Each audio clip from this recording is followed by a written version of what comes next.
Welcome to Bedtime Biographies. If you're settling in for the night, you've come to the right place. This is a quiet space, a place to slow down, let the day go, and drift gently into sleep while listening to the story of a real life, told calmly and without rush. There's nothing here that needs your full attention. You don't need to remember every name or every date. Just let the words wash over you and allow yourself to relax. Tonight, we're going to spend some time with the life of Georgiana Cavendish. She lived in 18th century England, a world of grand houses, candlelit ballrooms, and very complicated social rules. She was one of the most talked about women of her time. And yet, in many ways, her life was also a quiet and private struggle. There's something I find genuinely peaceful about returning to her story. Not because her life was easy. It wasn't always. But because there's the kind of stillness in looking back at a life lived so fully, so long ago. She moved through the world with grace and difficulty at the same time. And I find that quietly fascinating. So let's begin. Georgiana was born on the 7th of June, 1757. She came into the world as Georgiana Spencer, the eldest daughter of John Spencer and Margaret Georgiana Point. Her family was wealthy and well-connected. They belonged to the upper levels of English aristocracy. Her father, John Spencer, would later become the first Earl Spencer. That name might sound familiar, and it should. Georgiana was a direct ancestor of Diana, Princess of Wales, though that connection lay far in the future. For now, she was simply a child, born into comfort and privilege in a country house in Northamptonshire. The house was called Althorp. It was a large, stately home, surrounded by green English countryside, the kind of house that felt permanent, settled, as if it had always been there and always would be. Georgiana grew up in its rooms and gardens. She had a younger sister named Harriet, and later, a brother named George. The three of them were raised together in a household that was, by most accounts, a warm one. Their mother, Margaret, was an intelligent and attentive woman. She cared deeply about her children's education and their characters. She took a close interest in how they were learning and growing. She wrote letters to Georgiana throughout her life. Long, thoughtful letters full of advice and affection. That relationship between mother and daughter would remain one of the most constant threads in Georgiana's life. It would be there at the beginning of her story, and it would be there in its own quiet way near the end of it too. As a child, Georgiana was bright and curious. She was said to be lively, warm, quick to laugh, and easy to like. She had a natural charm that seemed to draw people toward her without any effort on her part. People simply liked being around her. Education for girls in the 18th century was not what it is today. There were no schools she would have attended in the formal sense. Instead, she was educated at home by tutors and governesses, through books, music, and the gentle arts considered suitable for a young woman of her class. She learned French. She studied music. She read widely. She also absorbed, simply by living in her world, a great deal about politics, society, and the workings of aristocratic life. Her parents moved in important circles. Guests at Althorp included politicians, writers, and people of considerable influence. Georgiana grew up listening. She grew up watching how people spoke to one another, how they navigated disagreement, how they made themselves agreeable in a room full of people with competing interests. These were not lessons written in any book, but they were lessons she absorbed carefully, and she would use them for the rest of her life. The countryside around Althorp was gentle and quiet. Rolling green fields, long stretches of open land, the kind of English landscape that moves slowly with the seasons. Spring coming in softly, summers warm and unhurried, autumn settling over the grounds in shades of gold and brown. It was a peaceful place to grow up in, and though Georgiana's life would later take her far from it, there is a sense in her letters and her writing that she always carried something of that quietness with her, a fondness for the natural world, a kind of ease in open spaces. Those early years at Althorp left their mark on her. By the time she was a teenager, it was clear that Georgiana Spencer was someone people noticed. She was tall and graceful. Her features were striking rather than conventionally pretty. But she had something beyond appearance. She had presence. There's a quality that some people simply have. A warmth, an ease, an ability to make whoever they're speaking to feel seen and valued. Georgiana had that quality in abundance. It wasn't something she performed.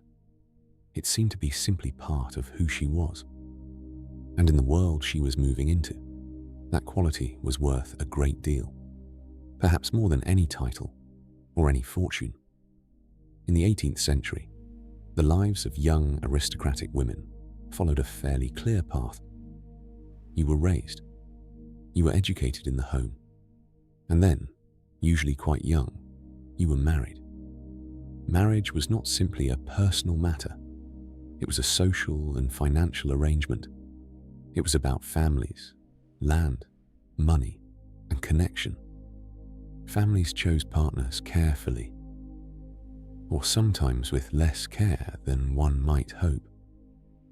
For Georgiana, the arrangement came when she was just 16 years old. She was introduced to William Cavendish, the 5th Duke of Devonshire. He was 26, a quiet man, reserved, even cool in his manner. He was one of the wealthiest men in England. He owned Chatsworth House in Derbyshire, one of the great country houses of the age, a vast and magnificent place set among hills and rivers.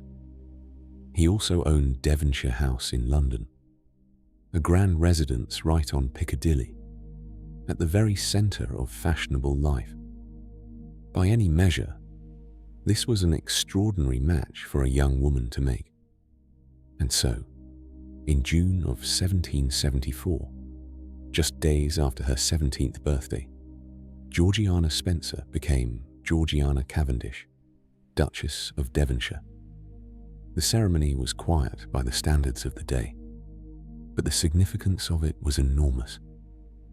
She moved from her family's home into one of the grandest households in England, and her life, in many ways, began again from that point. She was one of the most prominent women in England, and she was, in many ways, still just beginning to understand the world. The Duke of Devonshire was not an unkind man, but he was not a warm one either. He was private by nature, formal. He didn't express himself easily. He didn't seem particularly interested in the social world that Georgiana was about to step into so completely. He had his own rhythms, his own interests, his own way of moving through life quietly and on his own terms. And that way of life didn't overlap much with Georgiana's. She was warm, he was cool, she was sociable. He preferred quiet. She wanted connection. He seemed comfortable without it. They were, in many ways, simply not well suited to one another.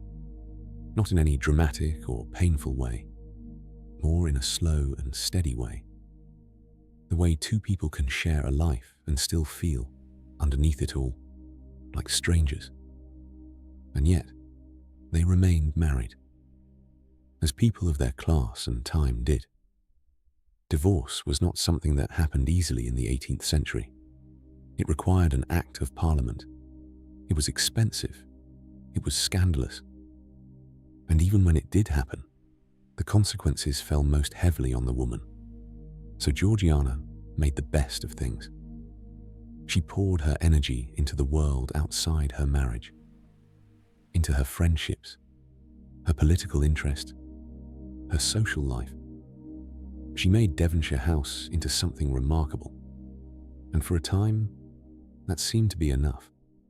London in the 1770s was a city very much alive with social and political energy. The country was changing. Ideas were shifting. The American colonies were moving toward independence. Political parties in England were shaping themselves into something more defined. There were two great forces in Parliament at the time. The Tories, broadly speaking, held more traditional views. The Whigs were the party of reform, of progress, of a certain kind of liberty. The Cavendish family were Whigs, deeply and committedly so. And Georgiana, by marriage, became part of that political world. She didn't enter it reluctantly. She embraced it fully and with genuine enthusiasm. Politics suited her. She liked ideas. She liked people.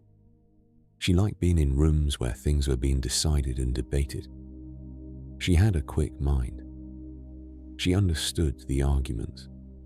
She could hold her own in conversation with men who had spent their whole lives in political life. And before long, she became one of the most active and influential political hostesses in London. Devonshire House became a gathering place. Politicians, artists, writers and thinkers came through its doors regularly. Georgiana presided over these gatherings with a natural ease that people found remarkable. She could talk to anyone. She remembered names and faces. She made people feel comfortable the moment they walked into a room. She had a gift for drawing people out, for making them feel that what they were saying mattered. And she used those skills in service of the causes she believed in. She was particularly close to Charles James Fox, one of the great Whig politicians of the age. Fox was a passionate man, sometimes chaotic, brilliant but undisciplined. He had enormous gifts and an equal capacity for excess. Georgiana believed in him. She admired him deeply, and she worked steadily to bring others around to his side. This was a time when women had no formal political power at all. They could not vote. They could not hold office. They could not stand in Parliament or have their voices heard in any official way. But influence was something else entirely. And influence, Georgiana had in full measure. She worked through conversation, through connection, through the quiet, persistent work of bringing the right people into the same room and letting things develop from there. It was a form of political work that left very little formal record. But it was real, and it mattered. By her early 20s, Georgiana Cavendish had become one of the defining figures of London society. She was a fashion icon before the term existed. The hats she wore were copied across the city. The way she styled her hair was imitated by women from every level of society who caught a glimpse of the prints and drawings that circulated in the shops. And there were a great many of those prints. Her image was reproduced and sold in shop windows. Caricaturists drew her. Artists painted her. She was, in the language of our own time, famous. But fame in the 18th century was a complicated thing. It meant admiration. It meant visibility. It meant that people wanted to be near you and wanted to know what you thought. But it also meant scrutiny, gossip, judgment. The same world that celebrated her could turn on her quickly. The prince that admired her appearance one season could mock her choices the next. And Georgiana, for all her charm and confidence, was not immune to any of that. She felt it. She was aware of it, but she kept moving forward anyway. Her marriage to the Duke was, from the outside, a picture of success. She had the title. She had the houses. She had the social position that most women of her era could only dream of. But inside that picture, things were quieter and more complicated. She'd entered a marriage hoping perhaps for partnership, for companionship, for someone to share the world with. What she found was a husband who was present but distant, correct but cold, not cruel, not neglectful in any formal sense, but not what she had hoped for either. She adjusted. She always adjusted. But the loneliness was real, and it shaped the choices she made in the years that followed. One of the great comforts of Georgiana's life arrived in the early 1780s. Her name was Lady Elizabeth Foster, known to everyone who loved her as Bess. Bess was a remarkable woman in her own right. She was witty and charming and deeply perceptive. She had a way of understanding people that went beyond the ordinary. She could read a room, read a person, understand what was being felt beneath what was being said. She had her own unhappy marriage behind her, her own losses and difficulties. She knew what it was to feel alone inside a life that looked fine from the outside. When Georgiana and Bess met, there was an immediate and powerful connection. They recognized something in each other, something that didn't need to be explained. They became, very quickly, the closest of friends. Bess moved into Devonshire House. She became part of the household, part of the family, in her own way. This arrangement was unusual, even by the standards of the time. The three of them, Georgiana, the Duke, and Bess, lived together under one roof. It was a complicated situation, and it became more complicated still when it became clear, over time, that Bess and the Duke had developed their own relationship. Georgiana knew this, and in a quiet way that is difficult to fully understand from the outside, she accepted it. Perhaps because she loved Bess, perhaps because the alternative was to lose her entirely, perhaps because, in the complicated mathematics of that household, this was simply how things were. What Georgiana and Bess had between them is hard to define neatly. Some historians describe it simply as friendship, a deep and lasting one, the kind that becomes the foundation of a life. Others suggest it was something more, something warmer and harder to name. What seems certain is that Georgiana loved Bess deeply and genuinely, and that Bess loved her in return. Their letters to one another are warm and tender, full of private language and shared understanding, full of the small references that only make sense to two people who have spent years in each other's company. Bess was one of the few people Georgiana could be completely honest with. In a world where Georgiana was always performing, always being the Duchess, always being charming, always being watched and judged and talked about, Bess was someone she could simply be herself with.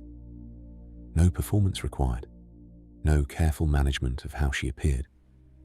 Just Georgiana, as she actually was. That kind of friendship is rare in any life. It was perhaps especially rare in hers, and she held on to it with both hands. The years of the early 1780s were busy ones. Georgiana was at the height of her social influence. She was hosting gatherings at Devonshire House that shaped political conversation, drawing the right people together, creating the conditions in which things could happen. She was also writing. She had a genuine intellectual life that the social world sometimes overshadowed, but never entirely swallowed. She wrote poetry. She corresponded with scientists and thinkers and writers. She had a particular interest in mineralogy, the study of rocks and minerals, which might seem surprising for a woman in her position. But Georgiana was curious about the natural world in a genuine and sustained way. She collected mineral specimens. She built up a collection over many years. She read the scientific literature on the subject and corresponded with people who were working in that field. It was one of the quieter, more private aspects of her character, one that the social world didn't always see and didn't always know what to make of, but it was real and it mattered to her. Then came 1784, and with it, one of the most remarkable episodes of Georgiana's public life. There was a general election that year, and at the centre of it, as always, was Charles James Fox. Fox was standing for a seat in Westminster, a crucial and fiercely contested constituency. The Whig campaign needed energy. It needed momentum. It needed someone who could reach beyond the usual political circles and bring ordinary people on board in a way that felt genuine. And Georgiana threw herself into the effort entirely. She went out into the streets of Westminster. She canvassed for votes in a way that was almost unheard of for a woman of her position. She didn't send a representative. She didn't work behind the scenes. She went herself. She walked into neighborhoods that duchesses did not usually walk into. She spoke to tradesmen and shopkeepers and working people directly. She visited homes and gathering places. She talked to people about why this election mattered. She was warm and personal and completely unaffected by the strangeness of what she was doing. She was said to have charmed votes out of people who had no intention of giving them. There were stories, some probably exaggerated, but telling nonetheless, of her exchanging kisses for promises of votes. Whether or not those stories were entirely true, they captured something real about her approach. She made politics feel human. She made people feel that their vote was wanted, that they mattered, that someone as grand as the Duchess of Devonshire had come to their door and meant it. The campaign was a sensation. People talked about it. Newspapers covered it at length, not always kindly. The prints and pamphlets of the day could be vicious, and Georgiana was a target. She was mocked for her involvement, accused of being improper, of stepping outside her place, of behaving in ways unsuitable to her position and her sex. There was a deep discomfort in some quarters with the sight of a duchess engaging so directly in public political life. The caricaturists had a great deal of fun at her expense. But Georgiana kept going. She didn't retreat. She didn't apologize. She didn't become smaller in response to being criticized. And Fox won the seat. It was a genuine victory, and Georgiana had played a real part in it. She was, in the most meaningful sense, a political force, not behind the scenes, not quietly and invisibly, out in the open, visible and active, and entirely herself. In an age that didn't allow women that role in any formal way, she had carved it out anyway. That was not a small thing. Not then. Not now. But the years of triumph were also years of difficulty. Running alongside all the brightness and the social success, there was a private strain that Georgiana managed quietly and largely alone. She had developed a serious problem with gambling. This was not entirely unusual in her world. The aristocracy of the 18th century gambled heavily and openly. Card games in grand drawing rooms, bets placed on horses, money moving around social gatherings in enormous quantities. Georgiana had grown up around this. She had always been part of a world where gambling was simply what people did in the evenings. And somewhere along the way, it had taken hold of her in a way she couldn't easily manage. She accumulated debts, quietly at first, then significantly, then at a scale that frightened her. She was afraid to tell the Duke. He controlled the family finances, and she feared his reaction, feared his disappointment and his coldness. So she hid the debt. For years, she borrowed from friends. She made arrangements she couldn't sustain. She juggled obligations that kept multiplying. And all the while, the weight of it sat with her every day. This was one of the great private strains of her life. A constant quiet anxiety that ran beneath everything else. The debts were eventually dealt with, but the process was painful and humiliating. And the fear around them had cost her years of peace. There were also the pressures of her marriage to manage. One of the great expectations placed on Georgiana was the production of an heir. She had suffered losses in pregnancy before she had living children. Those losses were not talked about openly. They rarely were, in that time and in that world. But they were real. They were painful. And they shaped her experience in ways that don't always appear in the formal record. She eventually had children with the Duke, 2 daughters, and then a son. The son was born after many years of waiting and hoping. He was named William, but called Hart by the family, and he was deeply cherished. But by the time Hart arrived, Georgiana's marriage had moved into an even more complicated place, because around this same period in her life, she had fallen in love with someone else. His name was Charles Grey.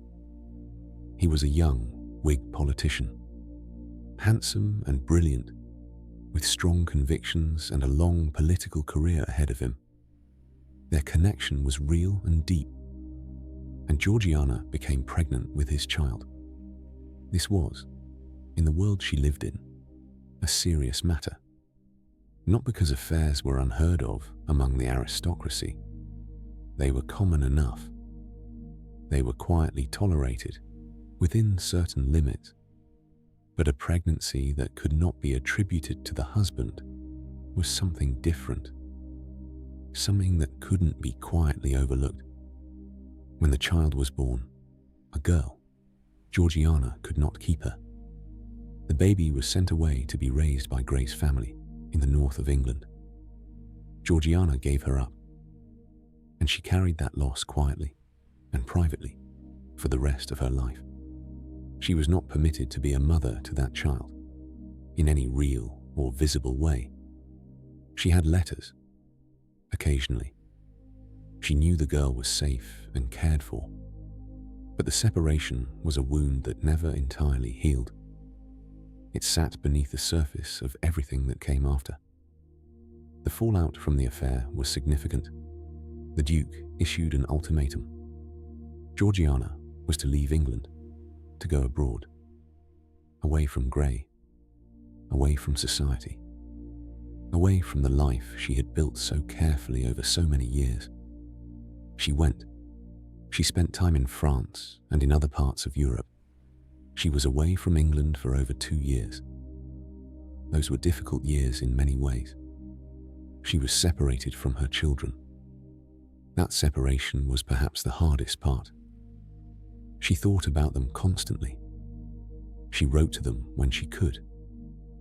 She was separated from her friends, from Bess, from the political world she cared about, from the rhythms of a life she understood.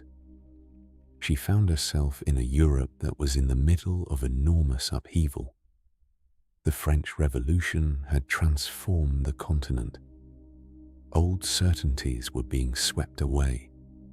Societies were reorganizing themselves in ways that nobody had fully anticipated.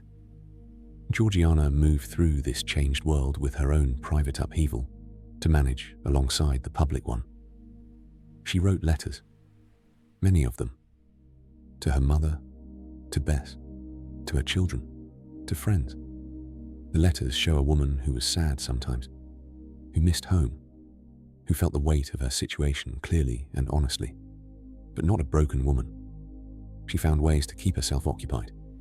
She read. She observed. She engaged with the world around her, even when that world was strange and unfamiliar.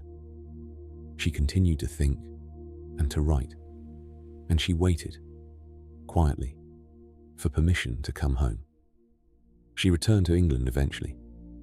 She came back to Devonshire House, to the Duke, to the children she had missed so deeply, and she resumed her life there, quietly, with a kind of steadiness that perhaps only she could fully understand. She was not the same woman who had left. The years abroad had changed something in her, worn away some of the easy brightness of her younger self. There was a depth to her now that was harder won, more serious, more aware. But she was still Georgiana. She still had her warmth, still had her friendships and her political interests, still had her children and her writing and her curiosity. She had Bess, and she returned to the business of living with the same calm determination she had always brought to difficult things. In the years that followed her return, Georgiana moved through the world with a slightly different kind of presence. She was still admired, still sought after, still someone whose company people wanted and whose opinion people valued. But there was less performance in it now, less of the glittering social display that had defined her earlier years. She was more herself, more settled in who she was and what she cared about. She continued to be deeply involved in political life. The Whig Party was going through its own complicated period in the 1790s. The French Revolution had changed the political mood in England significantly. Reform, which had once seemed exciting and forward-looking, now seemed frightening to many people who had watched what reform had led to in France. The Whigs were divided. Some moved toward more conservative positions. Others held to their original commitments. Georgiana remained close to Fox.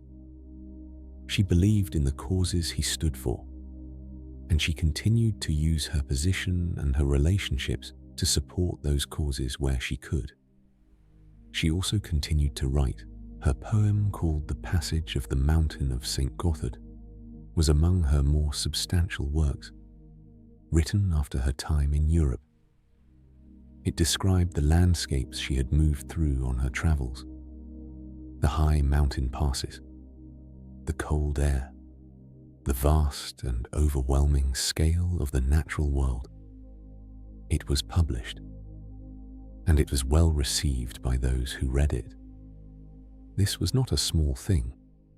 Publishing was unusual for a woman of her position and class. There was a certain expectation that aristocratic women kept their intellectual lives private, that writing for public readership were not quite appropriate. Georgiana did it anyway, quietly and without great fanfare. But she did it, and it pointed to something in her that was easy to miss if you only ever saw her in a drawing room. She was a person with a genuine interior life, rich and thoughtful and seriously engaged with the world of ideas. She was also, in these years, beginning to feel the effects of a long and difficult physical problem that had been developing for some time. She had developed a serious eye condition, It had been troubling her in small ways for years. But as the 1790s went on, it became significantly worse. She lost the sight in one eye almost entirely. This was painful. Not just physically, though it was certainly that, but in the way it changed how she moved through a world that had always looked at her so closely.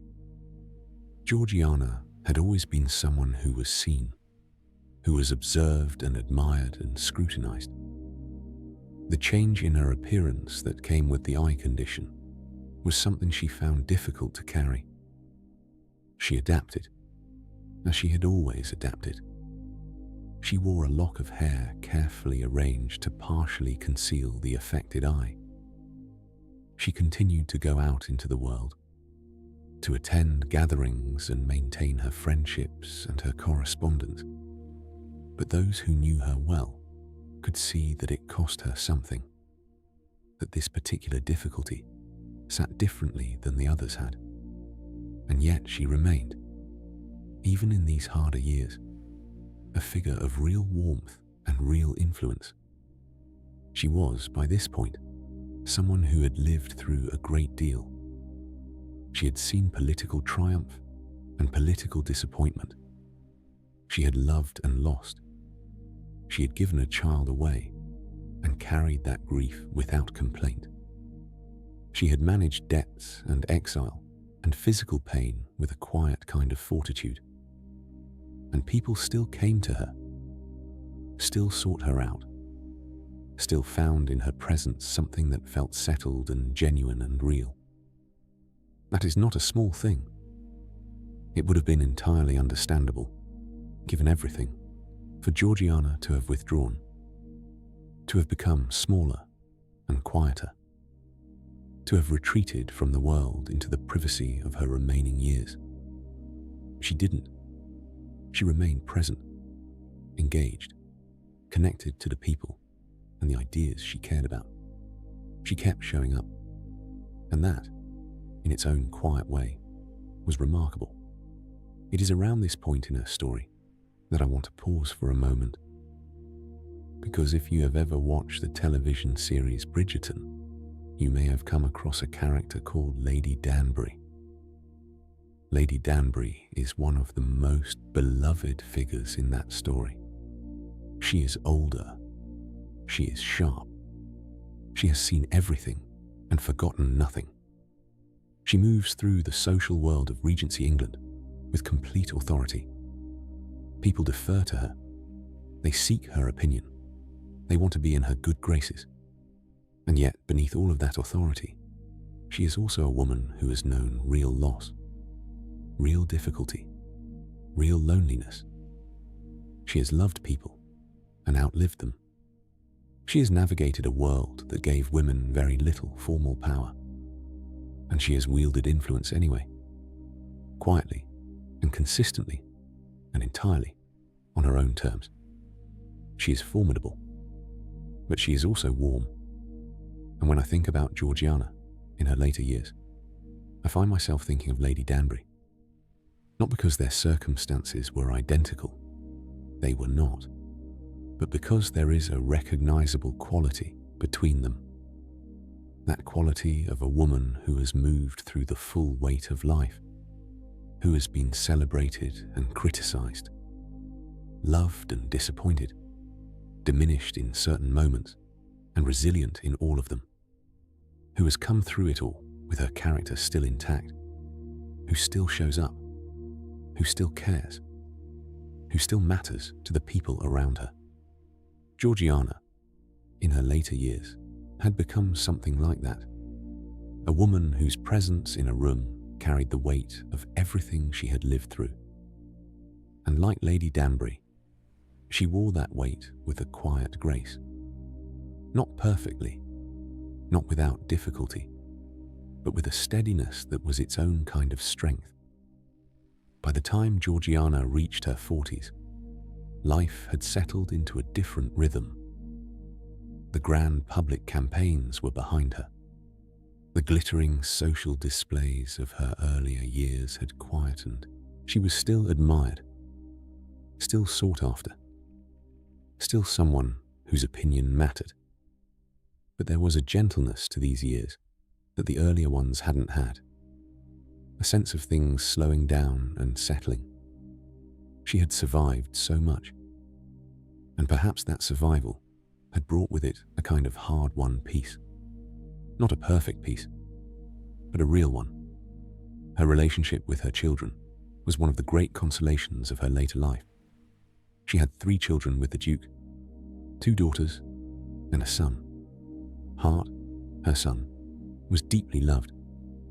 He was a gentle and bookish child, quiet in the way his father was quiet, but with more warmth beneath the surface. Georgiana doted on him. She wrote to him tenderly and took a careful interest in his education and his character. Her daughters, too, were close to her. She had worked hard to be a present and attentive mother, even through the complicated years. Even through the time abroad, she had kept that thread of connection alive as best she could. Family, for Georgiana, was never simple, but it was always important. There was also, in these later years, a quiet reconciliation with the life she had. She had long since made her peace with the Duke, in the slow way that people in long and complicated marriages sometimes do. They were not passionate companions. They never had been. But there was a steadiness between them by now, a mutual understanding that came from decades of shared life. They had shared a household, shared children, shared the long, ordinary stretch of years. That counted for something, even if it was never what Georgiana might have hoped for as a young woman of 17, stepping into her new life.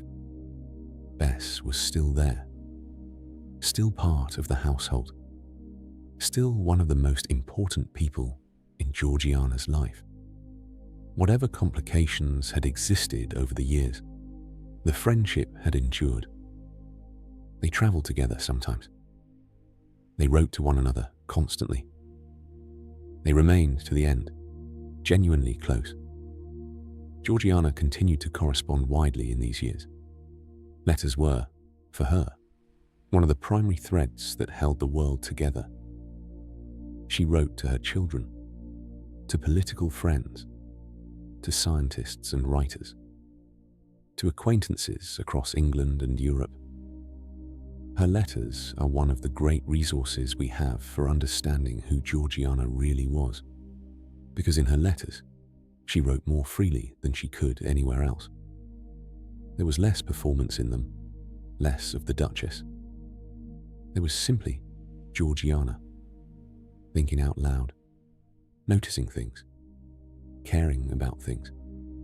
She was funny in her letters sometimes, wry and observant.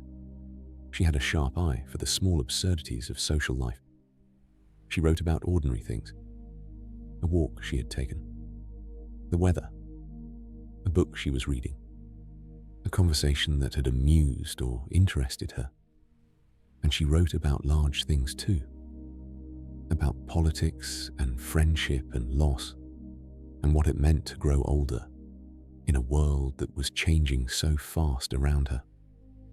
The letters reveal a person of real depth and real feeling, someone who thought carefully about her life and the lives of the people she loved.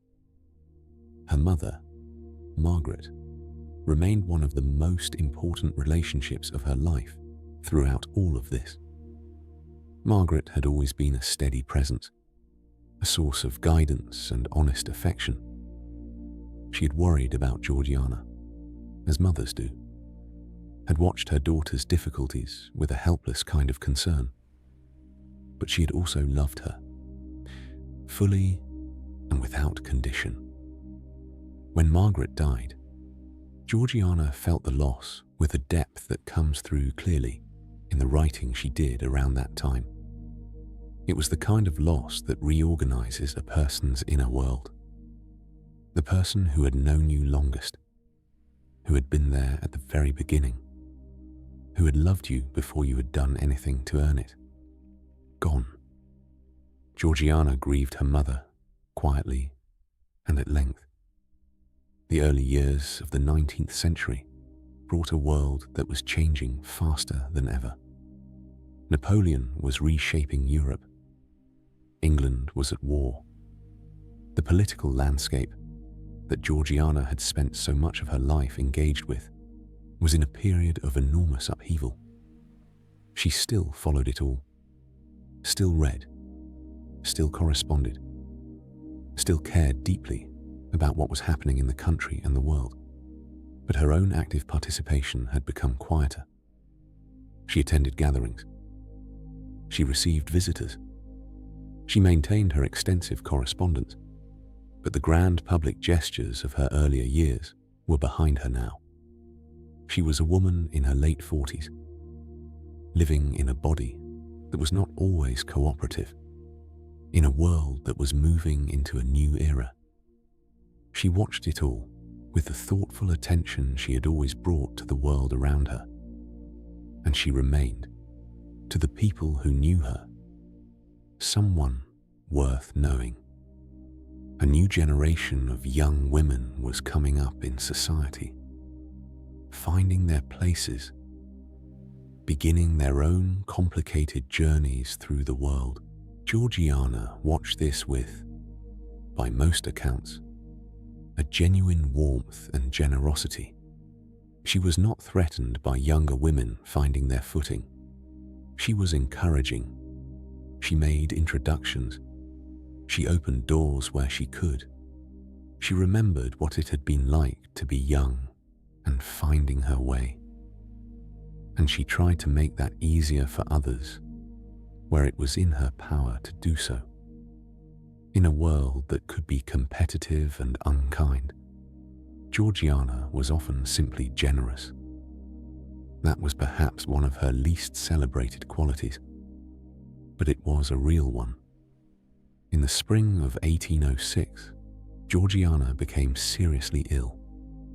She had been unwell in varying degrees for some time. There had been periods of pain and difficulty over the preceding years, but this was different. A liver abscess, painful and dangerous, and moving quickly. The illness came on with a severity that alarmed everyone around her. She was attended by doctors, surrounded by the people who loved her. The Duke was there. Her children were there. Bess was there. For a short time, it seemed possible that she might recover, that this too would be something she would come through. But she did not. Georgiana Cavendish died on the 30th of March, 1806. She was 48 years old. The response to her death was wide and genuine. People who had known her mourned her deeply. People who had only known her by reputation mourned her too. She had been such a vivid and consistent presence for so long. Her absence left a gap that people felt clearly.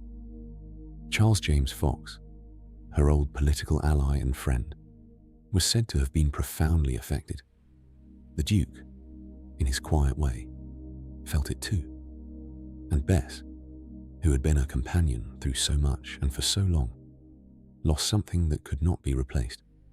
Georgiana was buried in Derby, at All Saints' Church, now Derby Cathedral. It was a quiet ending, in some ways, for a life that had been so publicly and fully lived. But the question of her legacy is not a quiet one, because Georgiana Cavendish left a mark on her world that outlasted her by a very long time. She had shown, in a period when women had almost no formal power at all, that influence was real and that it could be cultivated and used. That a woman who was intelligent, tall and warm, and committed to what she believed in could shape political outcomes, could change minds, could bring people together, could matter. She had done that repeatedly, across decades. She had also lived, in her private life, with a complexity that feels very human. She had loved deeply, and not always wisely. She had made choices she regretted. She had carried losses that never entirely healed. She had been, in other words, a full person, not a symbol or a portrait or an idea. A real human being, moving through a real and difficult world with as much grace as she could manage. There is something else worth saying about her legacy. Georgiana was in many ways ahead of her time. Her engagement with political life, her public visibility, her intellectual curiosity, her willingness to move through the world on something closer to her own terms, even when that came at a real cost. These things would not have seemed remarkable a century later. But in her own time, they were unusual, sometimes controversial, sometimes the subject of real mockery and genuine hostility. She was caricatured and criticized and dismissed, and she kept going anyway. That persistence, that quiet refusal to disappear, is part of what makes her story worth returning to. In the centuries since her death, Georgiana has found new audiences. Scholars and biographers have written about her life in careful and admiring detail. And in more recent years, her story has been brought to a new generation through film and popular history. Each new telling finds something worth attending to in her life, something that still speaks across the distance of time. There is a particular kind of historical figure who doesn't fit neatly into the categories available to them. Georgiana was one of those. Too political to be simply decorative, too warm and social to be simply intellectual, too complicated to be simply admired or simply criticized. She existed in the spaces between the categories, in the interesting and sometimes uncomfortable middle ground. And that, perhaps, is why her story continues to feel alive, because we recognize something in her, something about trying to live fully in a world that doesn't always make that easy, something about maintaining warmth and connection and generosity, even when life is difficult and things have not gone the way you hoped, something about persisting. And so we come, gently, to the end of her story. Georgiana Cavendish, born in the summer of 1757 into a world of green English countryside and quiet privilege, married at 17 into one of the grandest households in England, a political force in an age that gave women no formal political role, a social presence that shaped fashion and conversation and the movement of ideas for decades, a loyal and devoted friend, a mother who loved her children deeply and grieved the one she could not keep, a woman who wrote poetry and collected rocks and walked through the streets of Westminster, asking strangers for their votes, who hid her debts and her fears and her grief behind a warm and capable exterior, who wore a lock of hair to conceal what she could not change, who wrote thousands of letters full of honesty and wit and love, who presided over rooms where the history of her country was being quietly made, who was, in the end, simply and completely herself. That is enough, more than enough. A life doesn't need to be perfect to be worth remembering. It just needs to be lived with some degree of courage and care and attention. Georgiana lived it that way. Quietly sometimes, loudly sometimes, gracefully sometimes, and with great difficulty at others, but always, in her own way, fully. Thank you for spending this evening with Georgiana Cavendish and with Bedtime Biographies. I hope her story brought you some gentle company on your way to sleep. There's nothing more you need to do tonight. Just rest now. Let the day go. Let the thoughts settle and drift gently into sleep. Good night.